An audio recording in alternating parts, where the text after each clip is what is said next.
Graduates, mothers, fathers, husbands and wives, partners, stepmothers, stepfathers, grandmothers, grandfathers, sisters, brothers, aunts, uncles, sons and daughters, and all other family members and friends of graduates, welcome to the graduation of the class of 2003.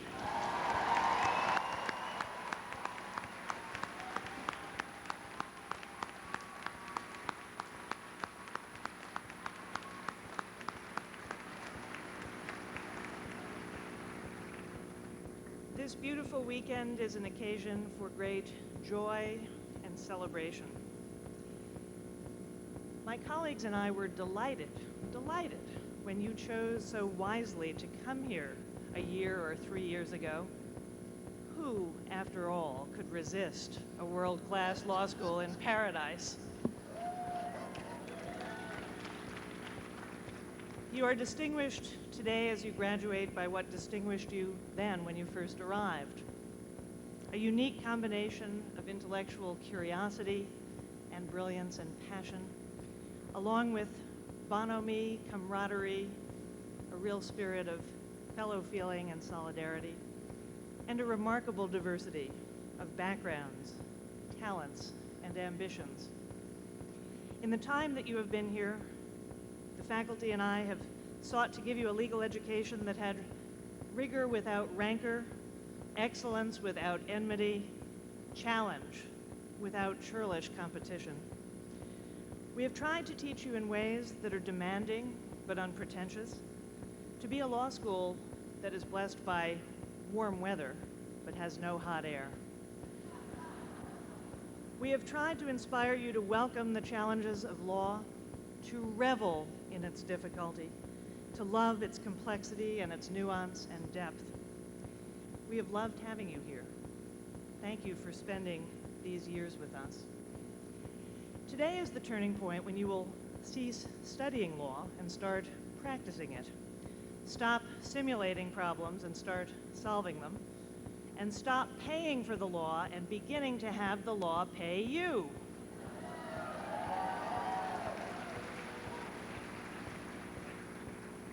Now, as you know very well, you didn't get here by yourselves and you didn't get through here by yourselves. Please turn around and thank all those wonderful members of your family and your friends, all those people who have supported you and borne with you all these long years of your education, your parents, your families, your friends.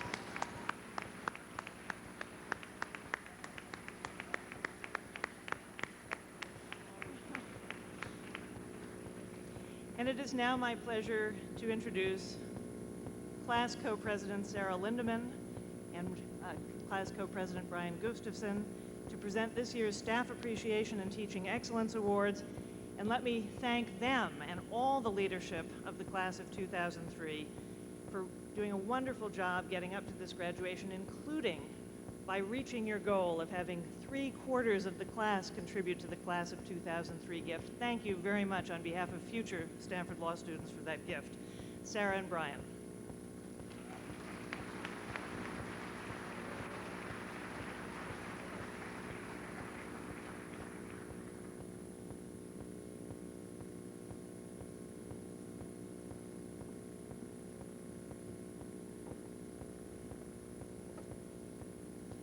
Good morning, family, friends, and fellow graduates of 2003.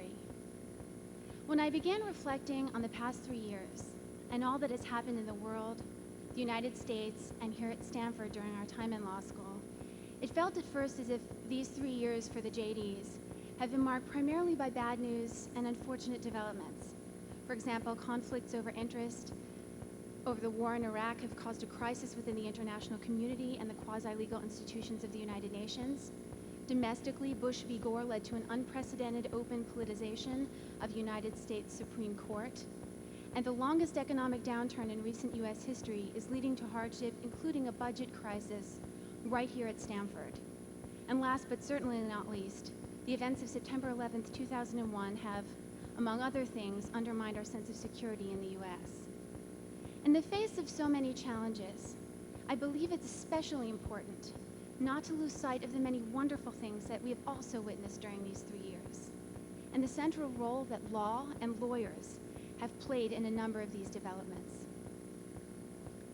At the international level, for example, in 2001, East Timor held its first democratic election.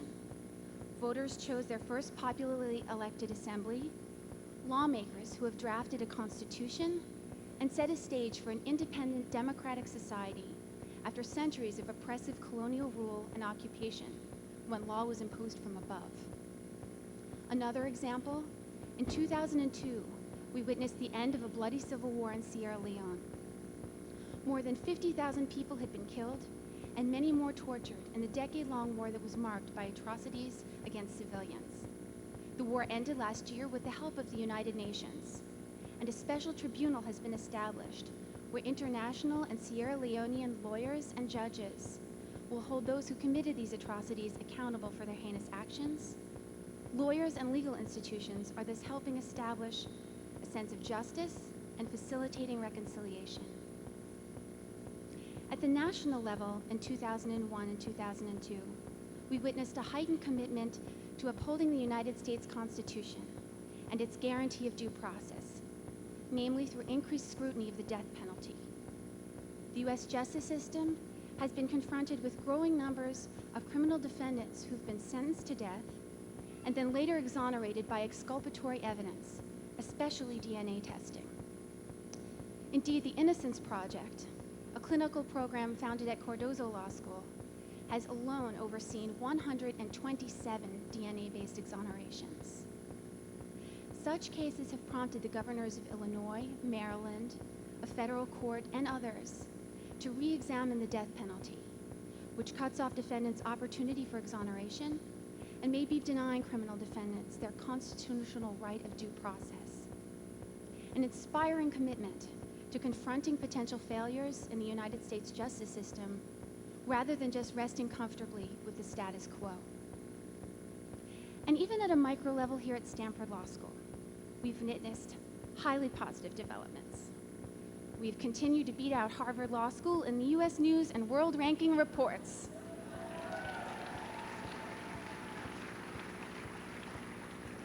The mandatory mean has been raised from a 3.2 to a 3.4. And our classrooms have been beautifully renovated, complete with Minesweeper-enabling wireless connections and $1,000 Aeron chairs. Proof that Stanford Law School is a world-class institution in paradise. But seriously, even in these challenging times, we have witnessed many developments that give hope, and many in which law and lawyers have played very positive roles. May we go forth after today as lawyers, looking for our own ways to contribute to hope and progress. Thank you.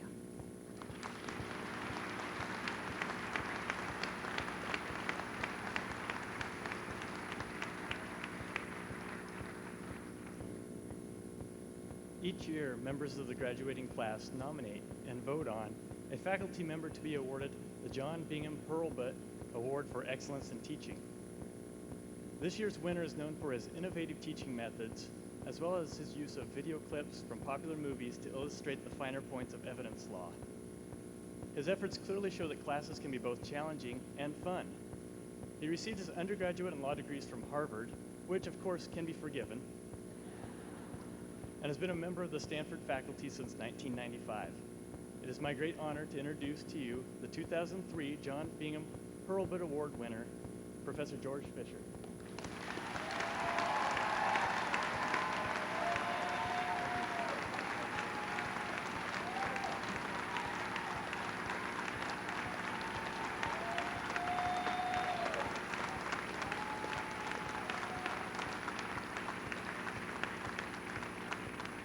Thank you. Thank you, Brian, for that very nice introduction. And thank you all for inviting me to speak here today. It is really a terrific honor. It is also a tremendous challenge. Graduation speeches are a tricky genre. There's, first of all, the problem of length. Now, I asked our colleague Michael Wald for some advice on my talk today, and he answered my first question very patiently. But when I pressed him with a second question, he said, "George, nobody will be listening to you. The only two words those people want to hear are the first and last names of their child walking across the stage." So I'll be brief. Then there's the matter of topic. Now, I'm sure you would all like to hear me say something new. Brief, but new. But let me assure you, in the genre of graduation speeches, there is nothing new. There really are only 4 graduation speeches, and you've heard them all before. In fact, I've brought them all with me. And I'm happy to deliver whichever of them you would most like to hear. Seriously. So please just vote with your applause. Okay. Here we are. Standard graduation speech number 1, be all you can be. Well, actually, the Army won't let me deliver that one.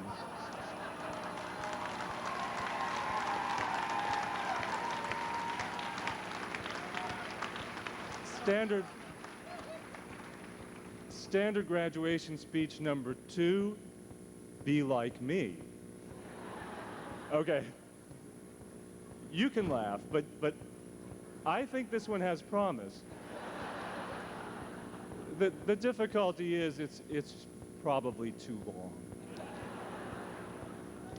Standard graduation speech number 3, we call it commencement because it's not an end, it's a beginning. Right, but I know you're all thinking this had better damned well be the end. And finally, standard graduation speech number 4, the perennial favorite. Someday you'll know what I know now. But here's the problem with this last speech. If I tried to tell you something I know that you haven't learned yet, you'd scoff at me. Because what I know now very well may have no relevance to you in your future. In just the short time since we've known each other, the world has changed enough to make you doubt anyone's claim to know what will be important to you in your future. I first met most of you back in early September 2001 in evidence class. Can we even remember today what the problems of the world were when that semester began? To help jog our memories, I dug out the newspapers from Tuesday, September 11. These are the papers printed and delivered early that morning. The last papers printed before our world changed. And what were our concerns then? In the New York Times, on page 1, the most prominent story carried the headline, "School Dress Codes versus Sea of Bare Flesh." A New Jersey high school principal was quoted as telling a passing student, "Lose those flip-flops." Inside the Times, in the science section, on page 3, the headline reads, "Marauding Fire Ants." Scientists had reported that red South American fire ants had invaded coastal and border states from Florida to California, killing birds, alligators, and small cows. The ants had spread over the area like a tank invasion, the Times wrote. Whatever happened to those ants? Now, no doubt they thought better of invading with Rumsfeld and the Pentagon, but who knew they were so well informed? But the problems of our day, back in those days before our worlds changed, were not all so frivolous. True, we were not then focused on defending our society against attack. But the luxury of our make-believe world of physical security let us focus not on defending our society, but on making it better, cleaner, safer, more just, and more humane. And in this task of bettering our world, lawyers played a critical part.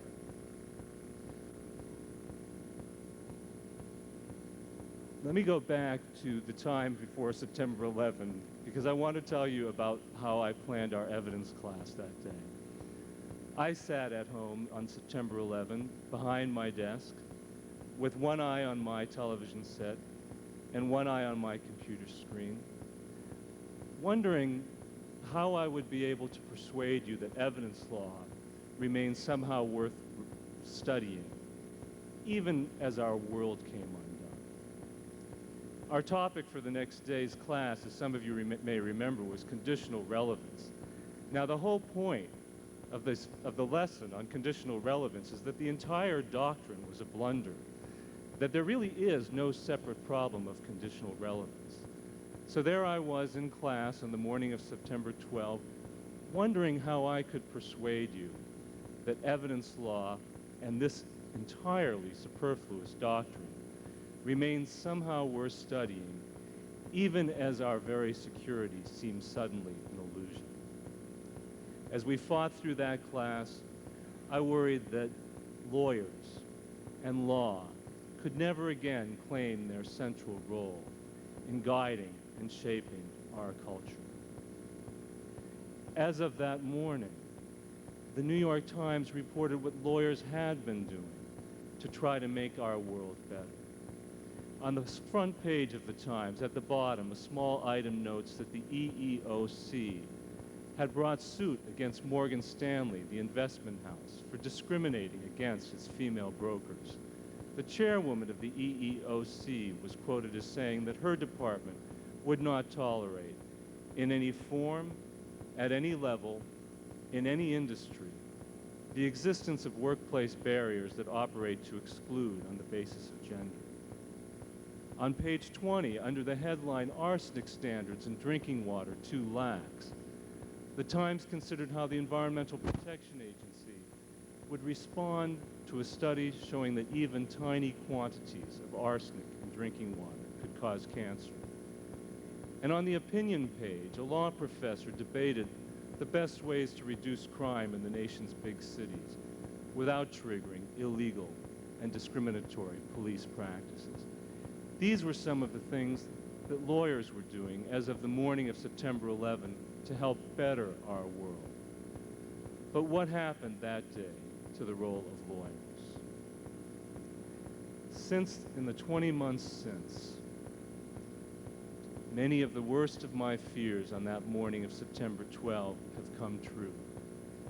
We have passed through an era in which law and lawyers have withdrawn to the sidelines, and our military and security institutions have taken center field. This has been an era of war, and in times of war, as Cicero said, the laws fall silent. And so in our quest for physical security in the days since September 11, we have changed or evaded the law and have pushed lawyers to one side. The litany of changes is familiar and disheartening. The USA Patriot Act, with its weakened protections against detention of immigrants, home searches, and government surveillance. Military tribunals that permit non-public trials without juries or rules of evidence. New regulations that allow prison authorities to monitor certain lawyer-client conversations. New procedures that isolate citizens designated as suspected combatants, even from their lawyers. And a war in Iraq that, whatever its wisdom as an instrument of national policy or security, strained and perhaps violated traditional principles of international law. I recite this list not to indict our leaders, for they have perhaps acted under the press of necessity as they saw it.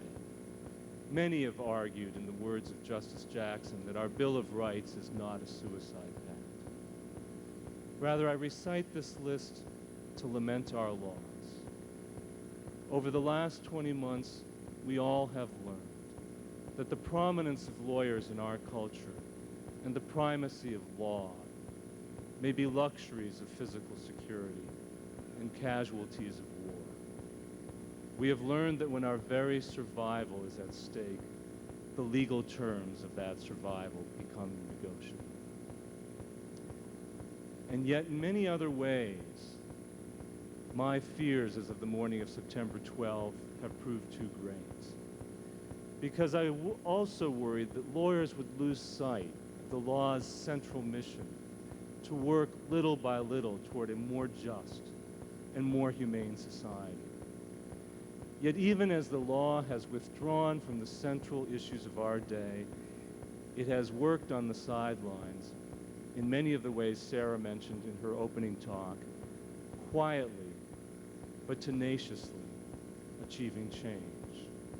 I could cite many examples of the law's persistent efforts toward greater justice over the last 20 months, from the fight against racial profiling and discriminatory lending practices, to a ban on executions of the mentally retarded, to new laws combating corporate fraud. And as Sarah said, I could focus on the many ways in which lawyers have challenged, sometimes successfully, each of the new security measures put in place since September 11th. A few spirited courts have declared illegal government policies denying access to counsel, closing certain immigration hearings, and using the material witness statute as a means to detain suspects.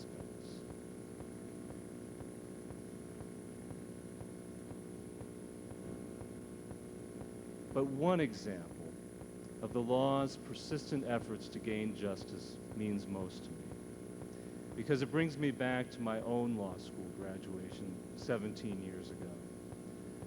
That spring, the Supreme Court had heard argument in the case of Bowers versus Harvard, a case I had just studied at Harvard under a young law professor, then in her second year of teaching, and a case that the Supreme Court said required it to decide the constitutionality of laws criminalizing private homosexual acts. That case was the Plessy versus Ferguson of our day. The Supreme Court held history in its hands. It could condemn perhaps the most pervasive form of official discrimination still considered lawful under the Constitution, or it could shrink from this challenge, affirm the status quo, and slink into history until a better age could cure its mistake. As my classmates and I sat at our graduation that spring, we hoped that the court would launch our legal careers with a celebration of the law's power to correct society's injustices. As you know, we were disappointed, and we have been waiting 17 years for a better age to fix the court's mistake. Today, as you sit here, I feel that better age may have arrived. Again this spring, the Supreme Court heard argument in a case about whether a state could lawfully, under the Constitution, criminalize private homosexual acts. Again, the justices hold history in their hands. This time, I am confident, I am almost certain that the Supreme Court will launch your legal careers with what I'll see as a resounding affirmation of the law's power to work little by little toward a more just society. We are all far wiser today for the lessons of the last 20 months. You and I have been learning alongside one another. It has never been less true that a teacher could look at his students and say, "Let me tell you what I know that you will know someday." So I won't give that speech. I will simply say this: the rule of law cannot cure all the world's evils, but it can cure some. And when you leave here today, I hope you will go out there resolved to cure those evils that are within the law's power to cure. We will be here, waiting while the world decides whether the rule of law retakes its place as the arbiter of social progress. You will be out there, working to regain the day in which law and not fear, law and not force, will shape our world. Thank you.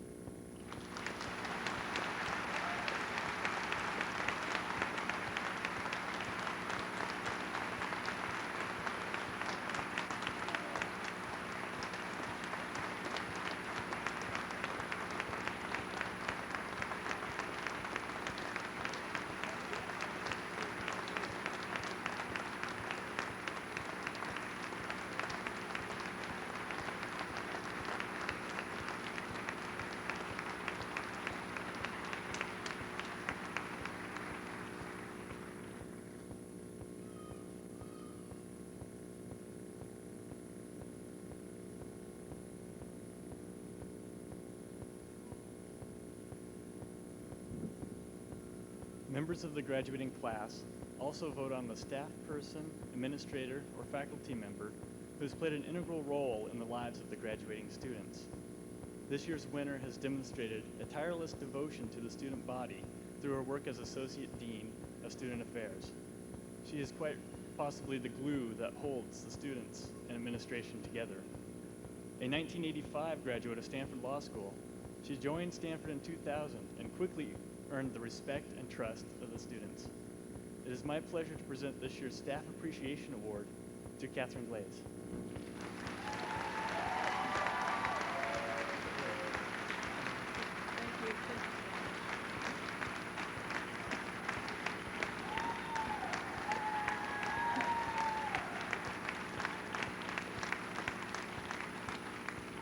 Thank you. Thank you.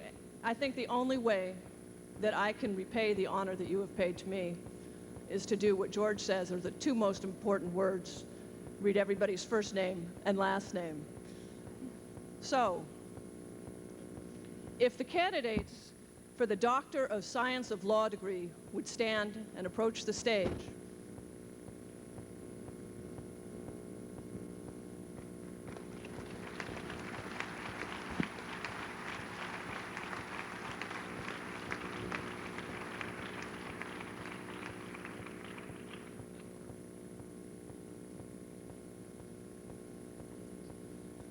Bernard M. Sihanya.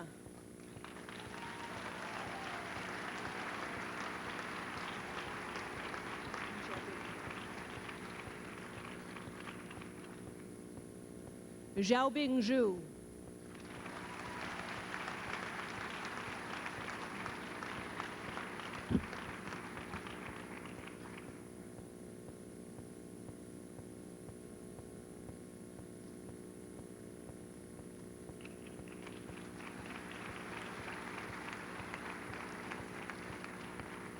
Would the candidates for the Master of the Science of Law please stand?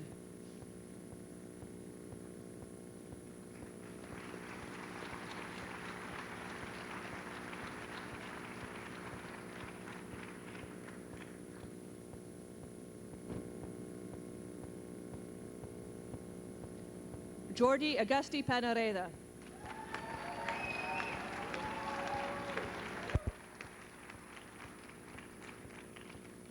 Hirotomo Akiawa.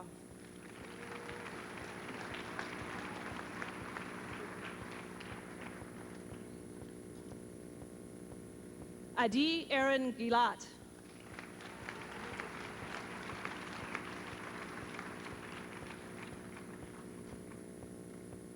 Dominique M. Aine.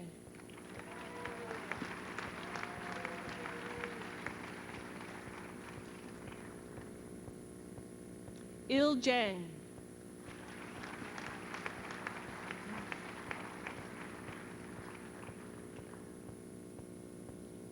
Valerie C. Junot.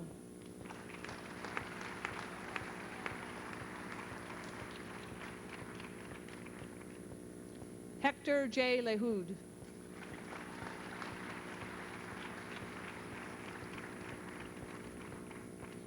Catalina Perez Correa.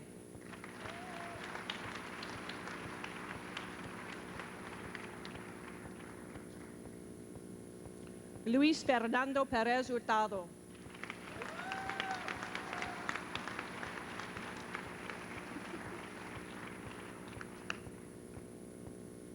Ariana Sanchez Galindo.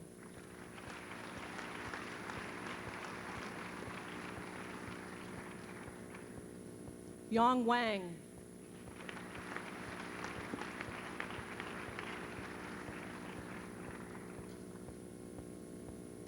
Pei Yi Wu.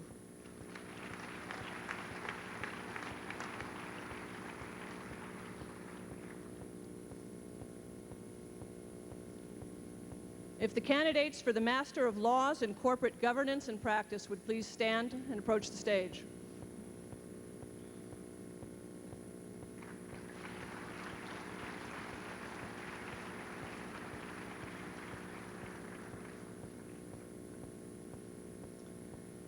Yan Chun Bai.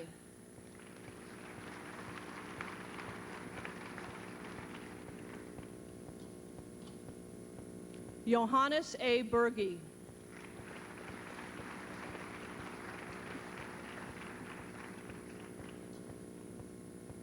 Gabriela Falcao Vieira.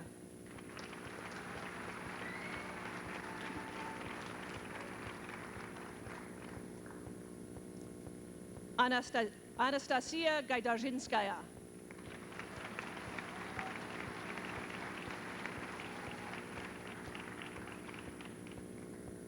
Chantal L. Genermont.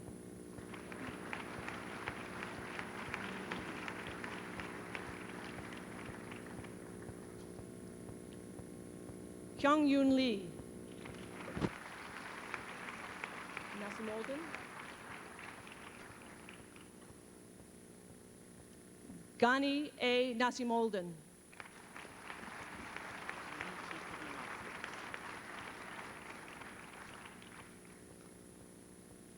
Junichi Tobimatsu.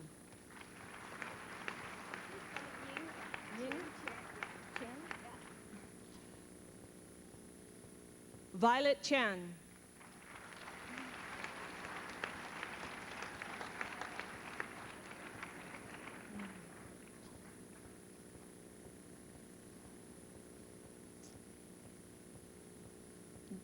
Will the candidates for the Master of Laws, Law, Science, and Technology please stand?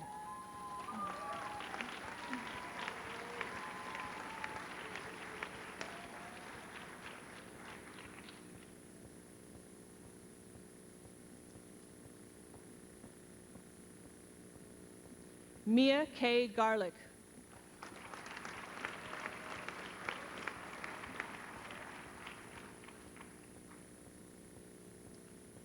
Kensuke Imagi.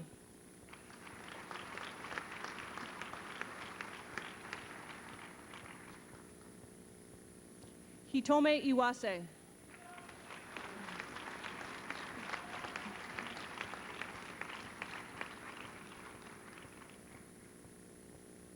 Min Ki.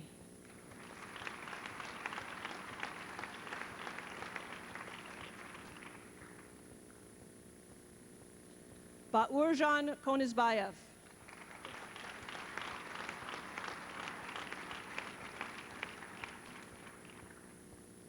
Somi Lee.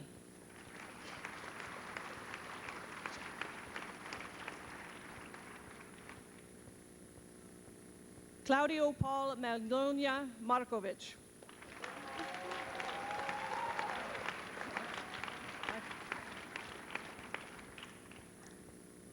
Maximiliano Arazi.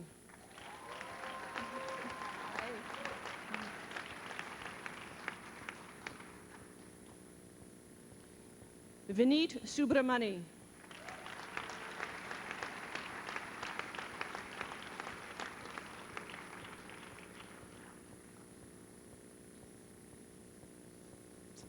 And now for the candidates for Doctor of Jurisprudence.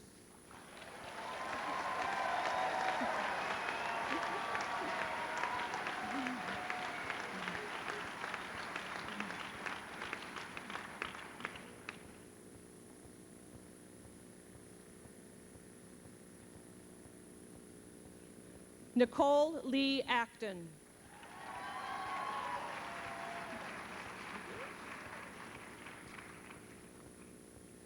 Melissa Eleanor Addison.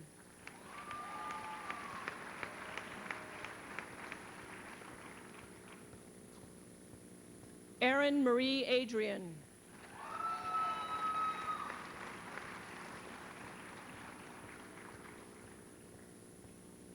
Christopher L. Allen.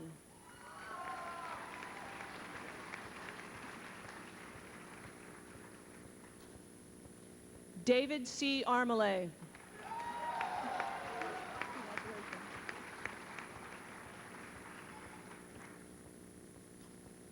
Amy D. Ash.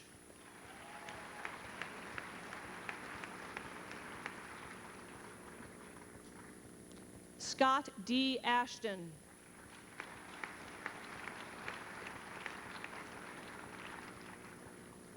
Andrew Paul Batista.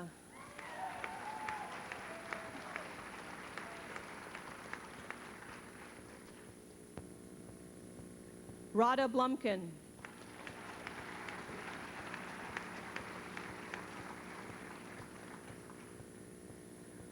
Brian C. Boardman.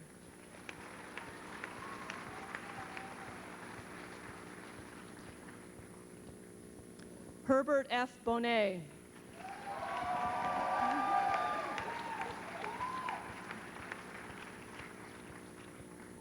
Yana S. Boris.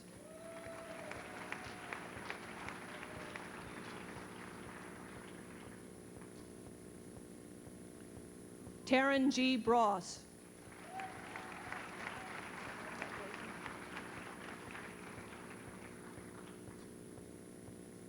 Samantha A. Buckingham.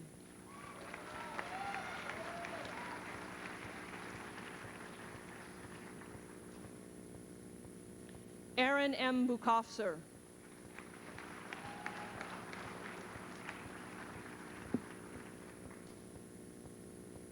Kendall M. Burton.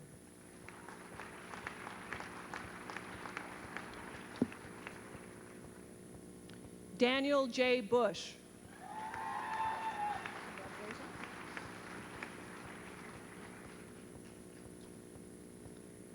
Thomas B. Butler.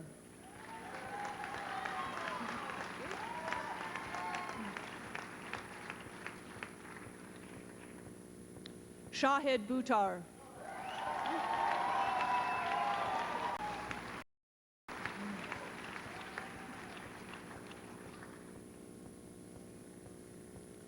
Kevin A. Kalia.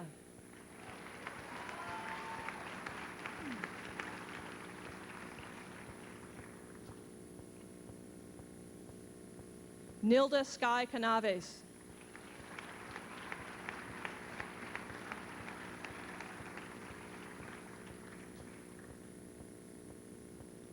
Heather R. Cantwell.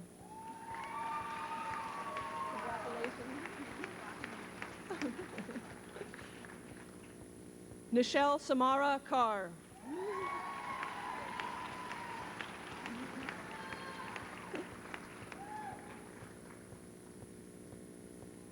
Jennifer C. Chang.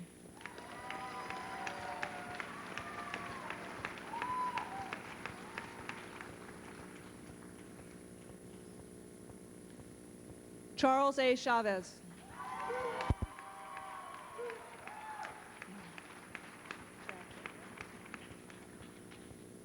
Laura Michelle Chavkin.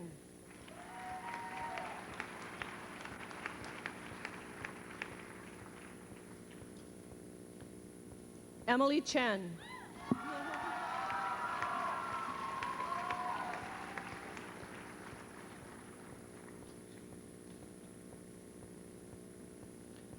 Ruben H. Chen.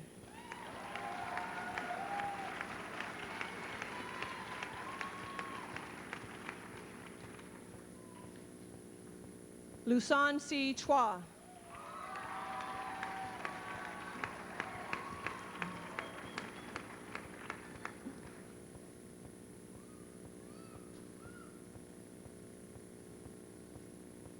Martez M. Clark.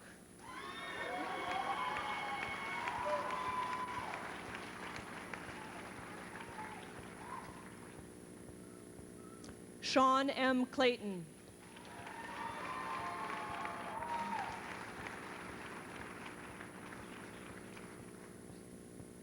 Marin J. Klaus.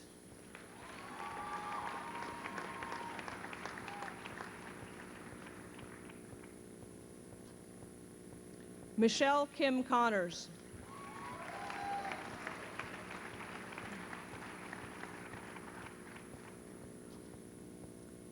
Genevieve Ann Cox.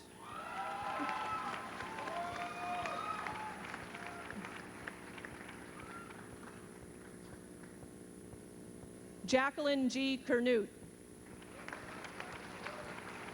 Congratulations.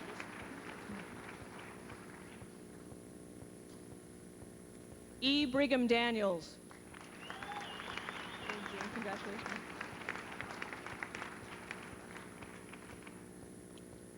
June Dash.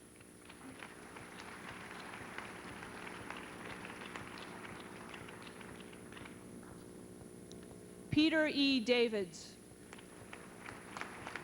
Congratulations.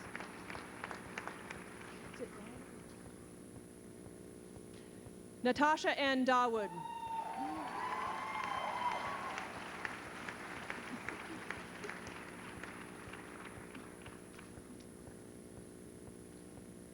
Saskia M. DeBoer.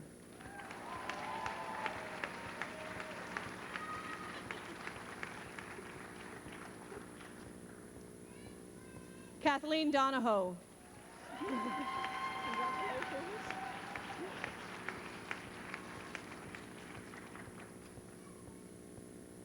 Colleen Echeveste.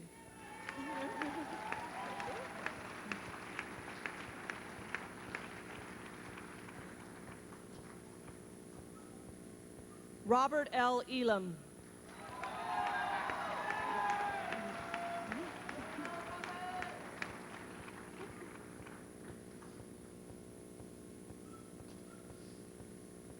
Alina Dawson Eldred.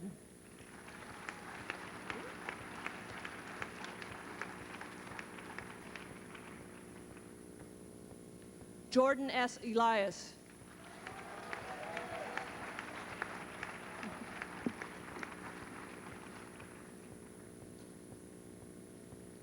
Jennifer Lahowski Elliott.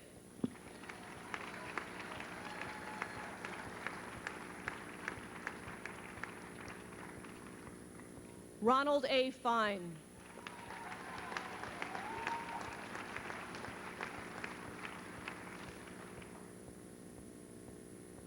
James P. Fellers.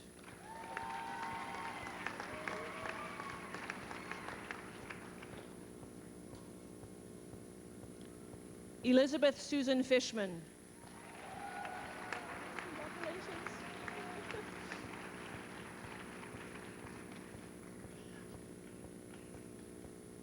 Marisa Fortunati.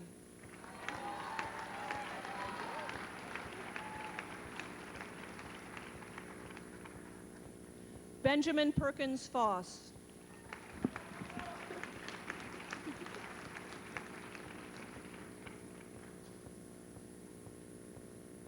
Vanessa Frank Garcia.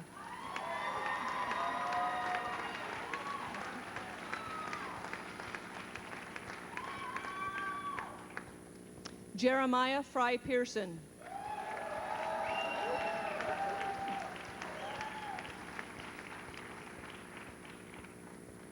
Christopher Douglas Fry.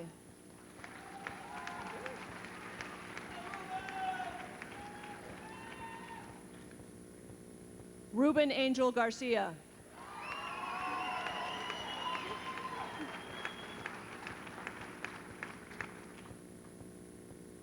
Heather S. Garms.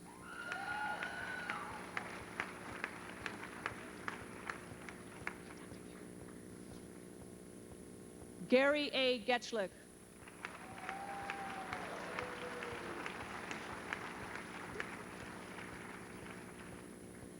Valentina Gisson.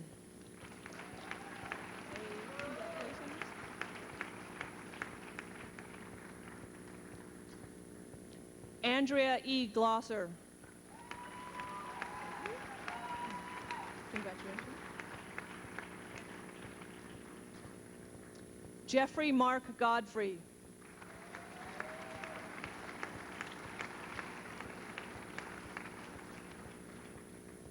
Rachel Goldberg.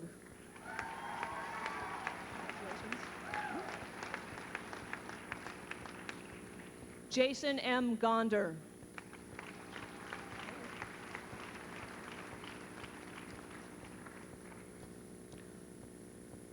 Roberto Jose Gonzalez.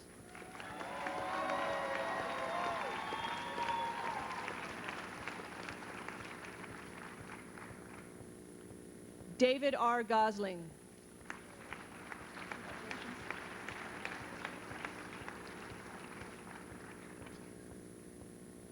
Jeffrey William Gould.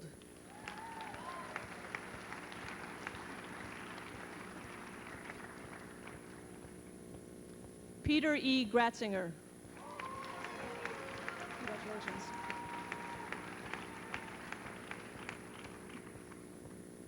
Everett L. Green. Congratulations.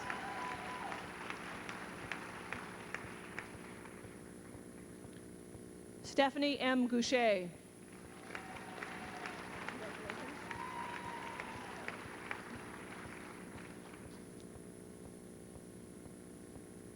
Brian James Gustafson.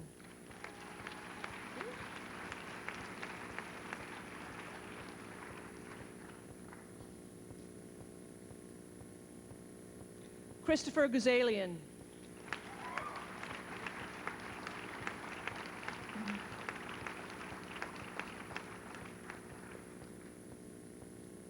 Nancy E. Hacker.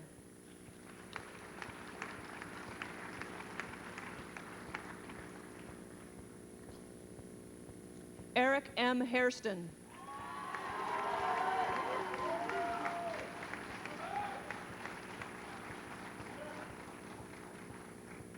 Derek C. Hamilton.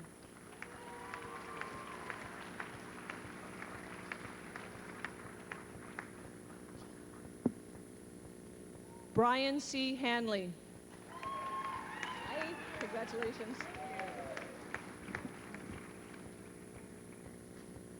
Andrew L. Harris. Congratulations.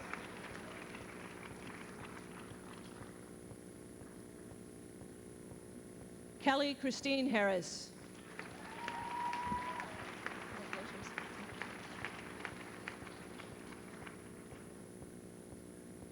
Jessica L. Haspel.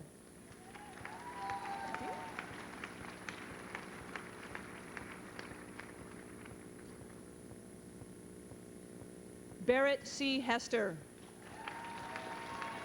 Congratulations.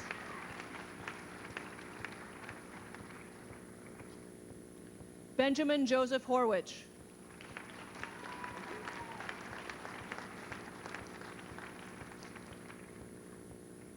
Francis Adrian Shea.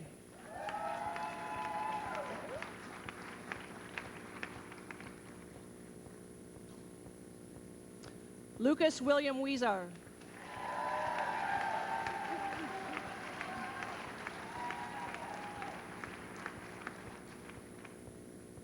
Marisa Cruz Hurd.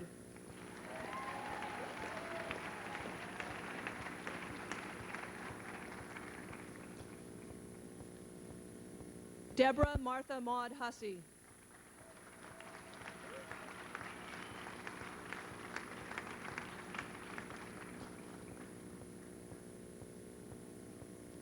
Brent Irvin.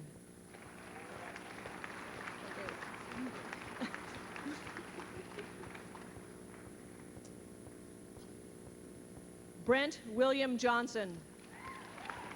Okay. Thank you. Congratulations. Khalid Reed Jones.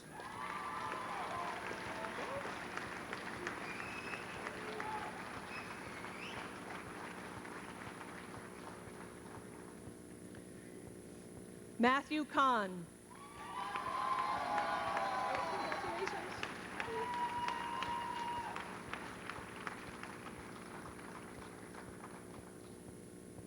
Marcy Lynn Karen.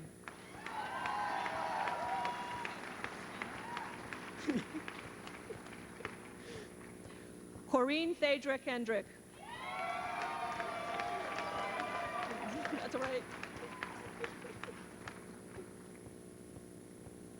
Peter N. Kessler.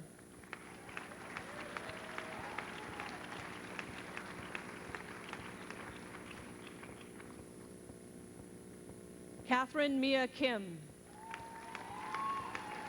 Congratulations. Minji Kim. Congratulations.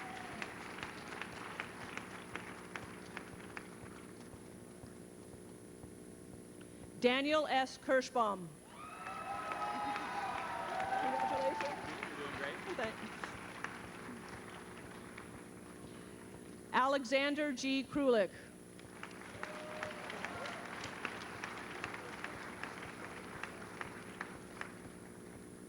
Lisa M. Lamb.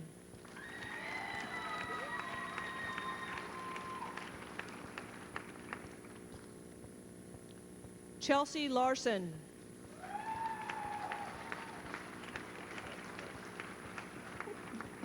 Thank you. Chad M. Light. Hey.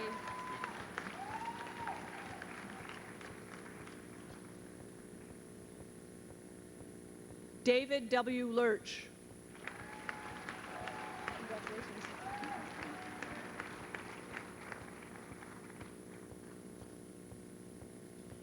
Anthony J. Lewis. Congratulations.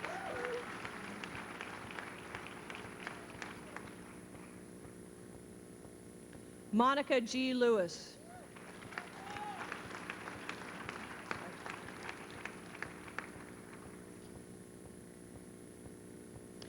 Gladys Limon Perez. Congratulations.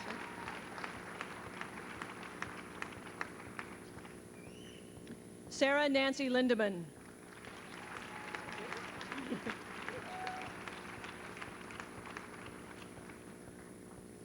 Jody Linker. Congratulations. Catherine Marianne Liu.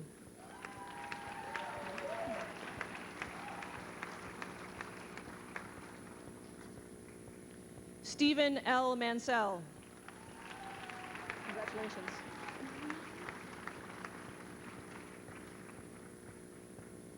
Heath Martin. Congratulations. Gregory James Mason. McElmurray.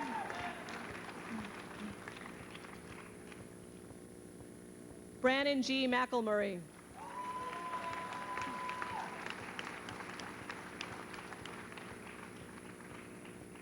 Jeffrey W. McKenna. Oh, thanks. Michelle Ann McNeil. Okay.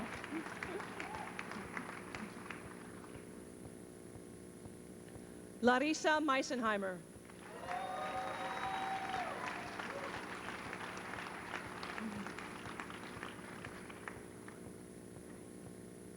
James P. Melendres.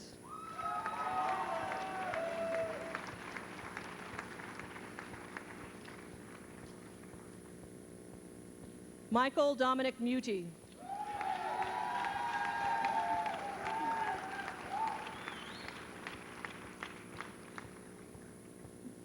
Bernadette Myler.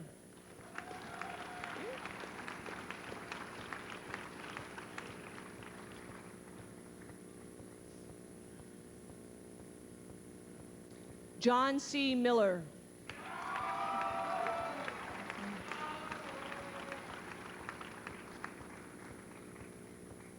Jeffrey W. Moles.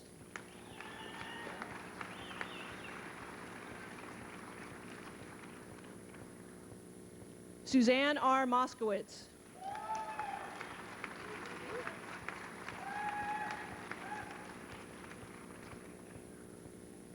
Jesus Manuel Munoz.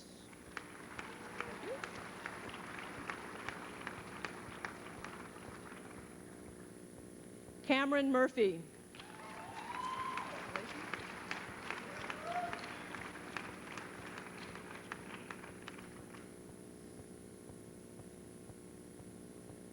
Brian Daniel Nally. Congratulations.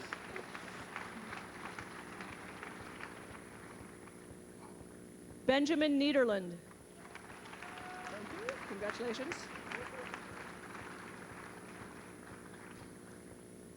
Jennifer A. Ornelas. Congratulations. Gwen C. Parker. Congratulations.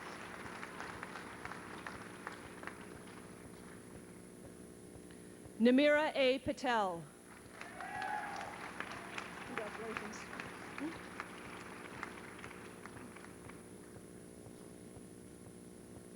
William M. Pentland. Congratulations.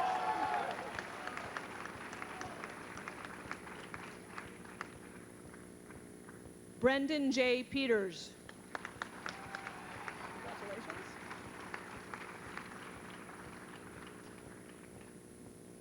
Eric S. Pettit. Congratulations.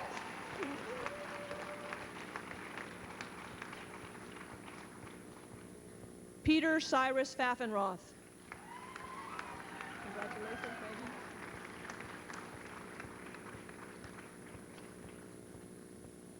Margaret Coffey Pilcher. What? Okay. English. Luke Cardillo Platzer.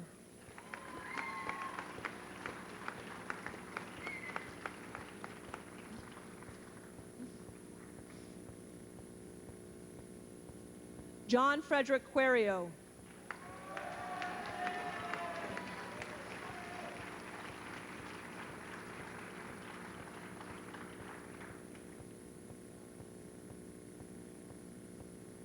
Brian Jose Miguel Quinn.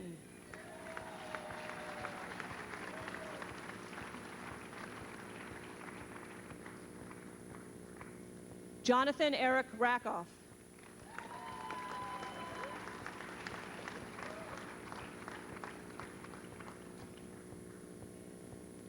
Benjamin Radpavar.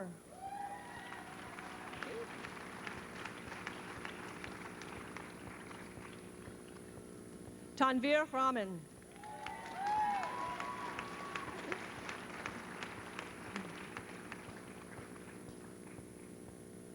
Curtis E. Renault.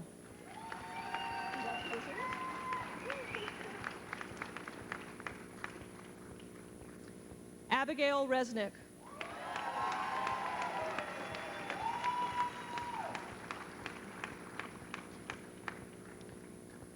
Matthew Rice.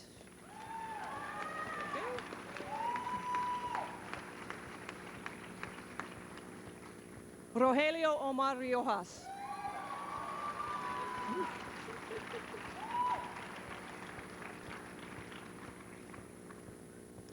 Ethan David Roberts.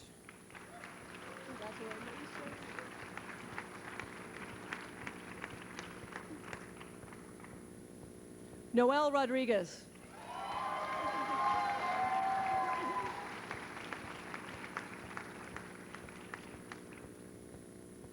Michael Stone Romano.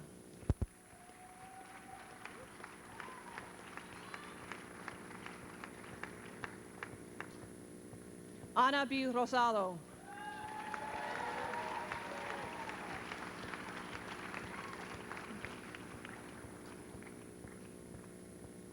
Jonathan C. Sanders.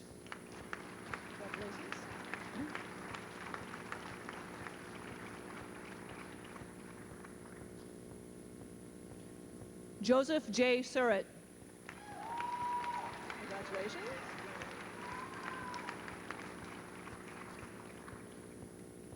Tiffany Marie Satterfield. Thank you. Congratulations to you. Emily Ann Satterthwaite.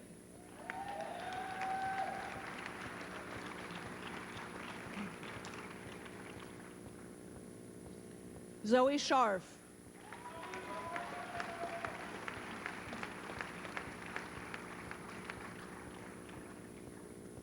Michelle Pauline Sconyers. Hey, congratulations. What? John Delp Scott.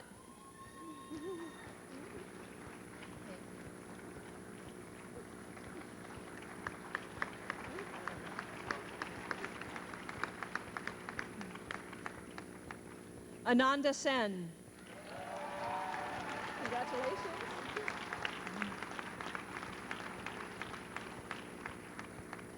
Jill Marie Schallenberger. Congratulations.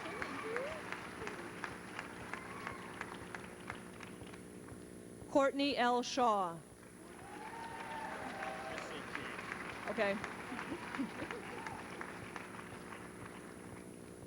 Ryan J. Shee. Thank you.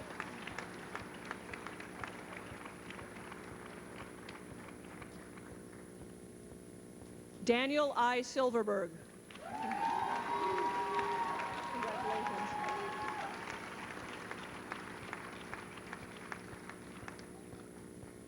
Shireen A. Sinar.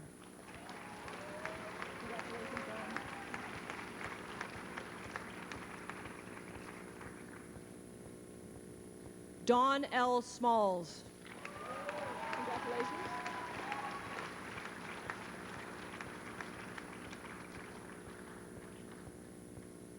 Janelle M. Smith.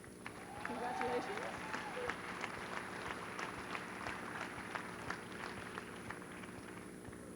Alexis Soterakis. Congratulations.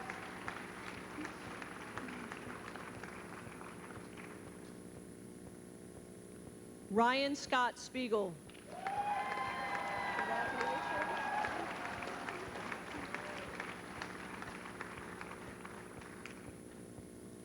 Kayla C. Stammen.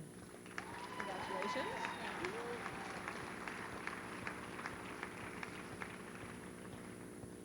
Terry Melissa Stein.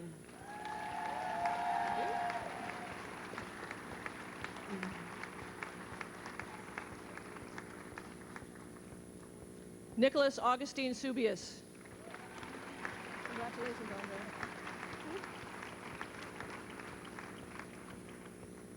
Andre K. Solmers. Congratulations.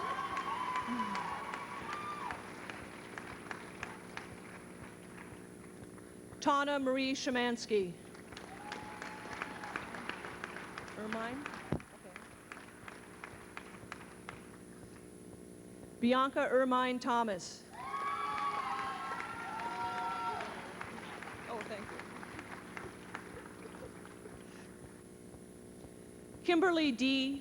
Kimberly Dion Thomas Rapp. She told me I was doing a good job, I screwed up.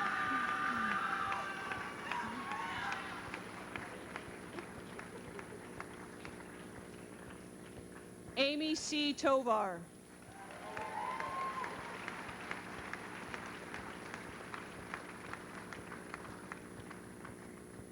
Orlando Jose Villalba.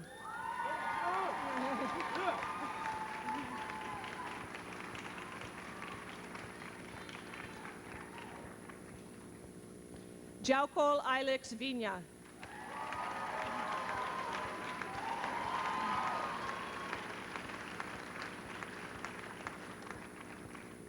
Thomas Alexander Wang.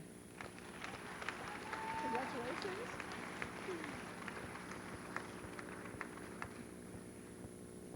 Catherine M. Wanamaker.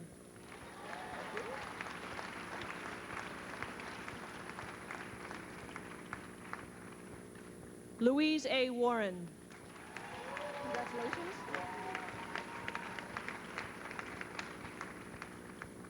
Robert Thomas Watson. Congratulations.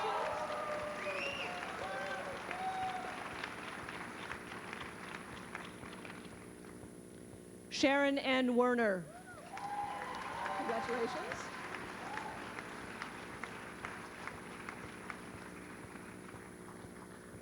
Sandra D. West. Congratulations.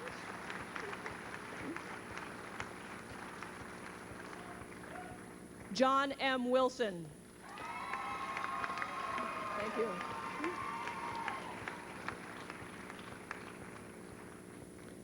Michael V. Woodhouse.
Congratulations to the class of 2003.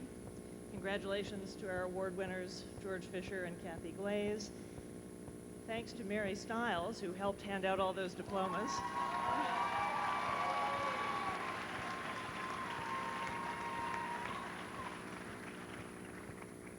And let me begin, as did Sarah and George, by looking back before we look forward.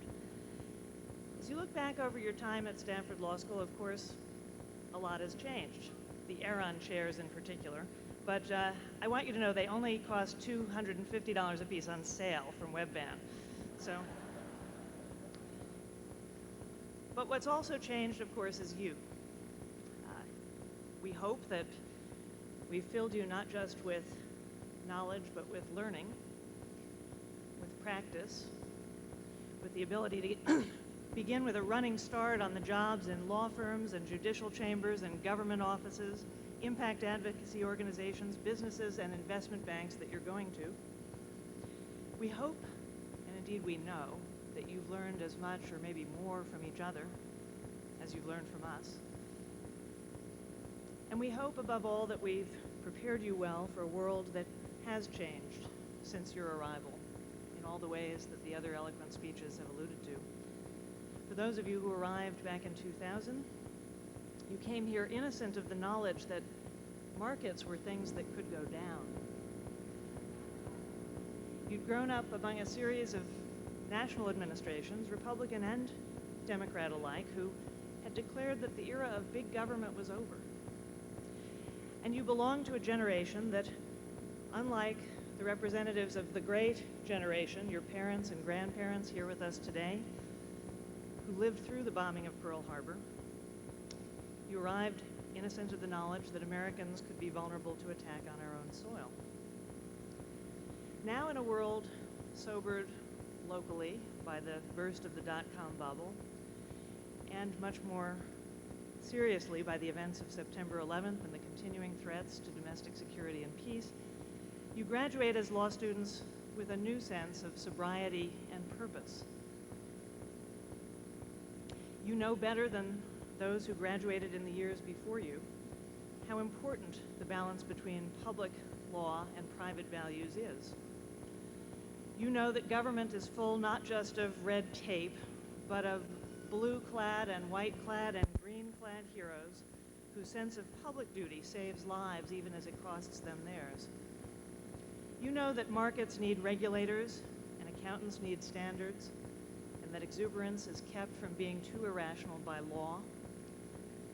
You know that the privacy we enjoy in a newly globalized and digitized world interacts with concerns about national security. And you know better than many law school graduates in the years before you how much the world truly does need lawyers. That group of people whose job it is to anticipate and to prevent and to manage conflict. And where conflict grows greater and divisions grow deeper, lawyers are more needed than ever. Now, I hesitate to disagree with my colleague George Fisher. It's dangerous to disagree with someone who's such a properly revered teacher. But I'm going to be a little bit more optimistic than he was. I'm a dean. I'm paid to be optimistic. I want you to know that even beyond the places of hope he laid out for the rule of law and the ways to change the world for the better, lawyers are needed not just to change the world in times of luxurious peace, but to change the world and keep it safe in times of danger. And that's your job. That's your job more than ever. Whether it's rebuilding confidence in markets or rebuilding a regime under a free government in Iraq, lawyers will be there making the constitutions and the contracts that create safety and freedom and peace and prosperity, and you will be there. So let's turn the telescope around and look forward.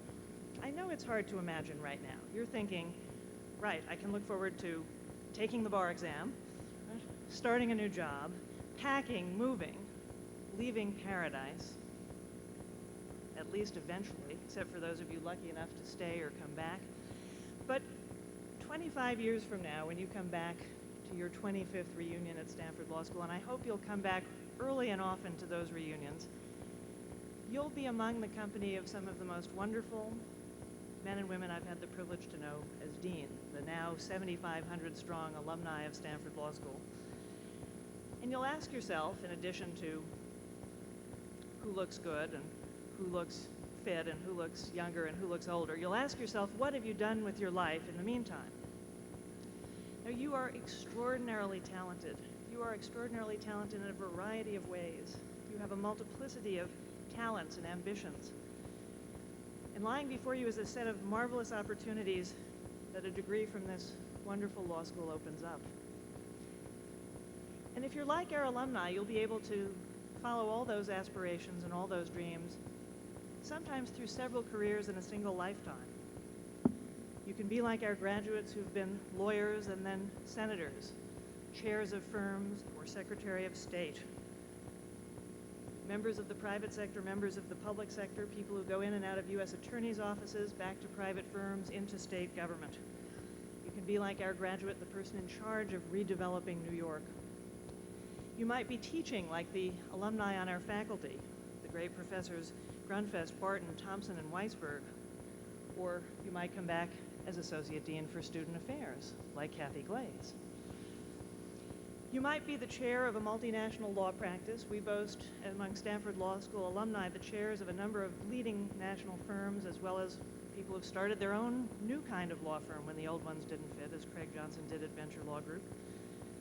You might be leading, if not a firm, a whole department, a litigation department, a tax department, a corporate department, as so many of our alumni do. You may still be the ones trying to figure out Sarbanes-Oxley and litigating a whole new world of securities laws. You may have moved not between private firms and government, as so many of our alumni have done, but between law and business. Many of our alumni over the last few years have moved from law firms into venture capital firms. Actually, you might want to be prepared to go the other way. Be sure to take the bar, right? Or you might be serving on the bench, as the over 200 graduates of this law school do on the federal bench and many more on the state bench. You might be the Chief Justice of the United States, like Chief Justice Rehnquist, or just an Associate Justice like Justice O'Connor. Or you might be starting your own company or firm or magazine, as our graduates have done. You might be heading an impact advocacy practice. You might be like our graduate Anthony Romero, the eloquent director of the American Civil Liberties Union, trying to make sure that changes we make in legislation to combat terror don't repeat the quarantines and errors of the past. It is lawyers who do that work. You might give your talents directly to the poorest of the poor, as our graduates who've given their careers to legal aid have done. Or better still, you'll come back and tell us that you did something that no Stanford Law School graduate has ever done before. You'll invent a new path. Whatever you do, dear class of 2003, we hope, among the faculty here who has loved having you here, we hope that we have prepared you to do it with intelligence and wisdom and judgment and panache, with fearlessness and generosity, with grace, integrity, civility, and tact. We hope we have given you a set of tools, intellectual, rhetorical, and practical, to solve problems that urgently need, now more than ever, superb lawyers' sense of balance between private gain and public values, between freedom and safety. We hope that you will continue to inspire in those of us who had the pleasure of teaching you here, the pride in you as lawyers we have felt in you as students. We hope you will stay in touch with the school as faithful alumni, create new dynasties as the Querio and Kahn families did today with the second Stanford lawyer and their families. We hope that you will come back as faithful alumni year after year. We hope you'll support and guide and give back to the students who come after you as generously as the alumni of the school have given to you before you. Now, we all hope that you will do well. We hope even more that you will do good. And we hope that whatever you do, when you're back at that 25th reunion, you will do it with a feeling of a life well spent. Congratulations, good luck,